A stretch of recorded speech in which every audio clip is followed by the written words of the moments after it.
L'actualité de ce samedi, c'est aussi ce policier. Ce policier, vous le savez, soupçonné du meurtre de sa compagne dans le 19e arrondissement de Paris. C'était il y a 8 jours exactement. Depuis, il est en fuite. Une semaine de cavale et sur les réseaux sociaux, le hashtag au nom d'Amanda, cette jeune artiste retrouvée étranglée, prend de plus en plus d'ampleur. Les proches de la jeune femme redoutent que les policiers ne mettent pas tout en œuvre pour retrouver leur collègue. Jules Boiteau. Depuis plus d'une semaine, le policier du Blanc-Ménil, principal suspect dans le meurtre de sa compagne, est activement recherché. L'homme a disparu avec son arme de service et sa voiture, une Peugeot 206 blanche. Le fonctionnaire, déjà condamné pour des faits de violence contre une précédente compagne, devait-il encore porter son arme?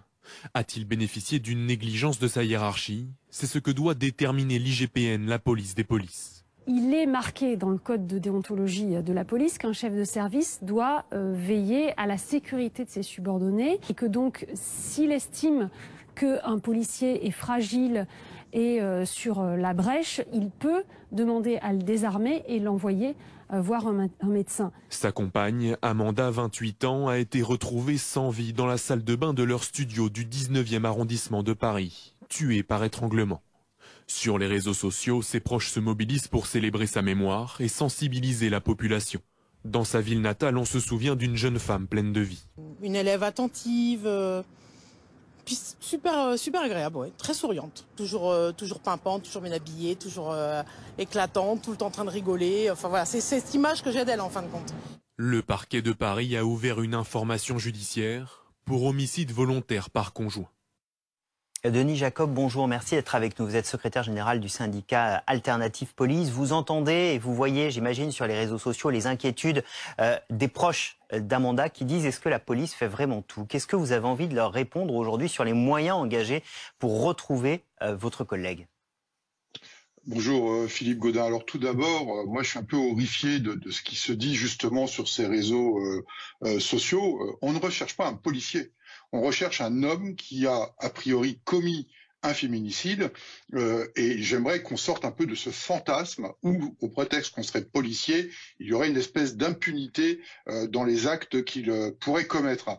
Donc on recherche un homme, effectivement, qui, je le rappelle, n'a pas utilisé son arme de service dans ce drame hein, pour tuer sa conjointe et donc tout est mis en œuvre comme n'importe quelle enquête, sauf qu'on ne va pas en faire la publicité. Alors j'ai lu ici ou là qu'il n'y avait pas de portrait, d'avis de recherche de diffuser et que la police voudrait étouffer tout ça. Alors tout d'abord, rappeler qu'en matière de diffusion d'avis de recherche, ça n'appartient pas à la police de le faire, mais à la justice. C'est le parquet ou le juge d'instruction qui décide de diffuser un avis de recherche avec un portrait robot ou une photo. Donc ce n'est pas la police qui décide de cela, et je pense qu'il est aussi bon de le rappeler. Ensuite, la police judiciaire, eh bien, comme dans n'importe quelle enquête, utilise tous les moyens à sa disposition, et notamment les nouveaux moyens technologiques qui permettent de localiser la personne. Si on ne le localise pas, c'est peut-être aussi, au-delà de dire que c'est une cavale, que malheureusement,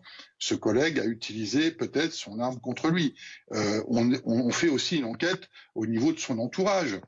Tout est mis en surveillance. Denis Jacob, c'est ce que j'allais vous demander. Vous allez évidemment pas nous trahir les secrets d'une enquête en cours, mais de manière générale, comment on s'y prend quand on cherche un homme dans ce cas-là? Comme n'importe quelle enquête de recherche, vous avez le bornage téléphonique, l'utilisation d'une carte bleue, etc. Mais je rappelle également qu'on a affaire à un policier de commissariat. Ce n'est pas quelqu'un qui travaille en police judiciaire, qui connaîtrait tous les rouages du système de surveillance et autres que nous utilisons dans la police nationale. Donc, relativisons entre le fait qu'il soit policier et le fait que ce soit un homme qui malheureusement, dans le cadre d'une affaire intrafamiliale, a malheureusement potentiellement, parce que je rappelle que pour le moment, il est suspecté, hein, tant qu'on n'a pas établi clairement les faits, il est difficile de le dire, mais en tous les cas, a priori, qui aurait tué sa conjointe. Donc, un féminicide, malheureusement, comme d'autres, beaucoup d'autres qui ont eu lieu malheureusement dans notre pays. Et donc, tout est mis en œuvre par la police judiciaire, une fois de plus, pour le retrouver, procéder à son interpellation et établir le déroulé concret de ce drame. Vous évoquiez l'hypothèse qu'il ait fini par retourner l'arme contre lui après avoir fui cet appartement. Ça veut dire que vous allez chercher tous les points de chute potentiels où il pourrait être allé? Bien évidemment, parce qu'on ne peut pas occulter le fait que malheureusement, on est dans ce drame déjà avec la mort de sa conjointe, que lui se soit potentiellement suicidé. On ne le sait pas aujourd'hui. Il peut être en cavale, il peut être n'importe où.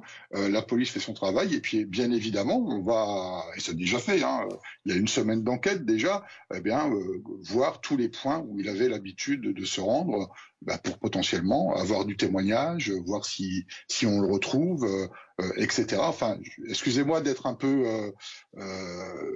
comment dire, réducteur, mais c'est une affaire malheureusement comme toute autre affaire de féminicide ou de personne qui a tué quelqu'un. Il n'y a pas plus, pas moins de comment dire de mise en œuvre dans cette affaire. Et quand la justice décidera qu'il faut passer à un stade supplémentaire en diffusant un avis de recherche, eh bien elle le fera. Alors je précise quand même qu'en interne, il a été inscrit au fichier des personnes recherchées, qu'il y a un avis qui a été diffusé dans tous les commissariats de France, dans tous les services de police, justement pour le retrouver. Donc je vous confirme que tous les services de police au niveau national sont bien à la recherche de ce collègue.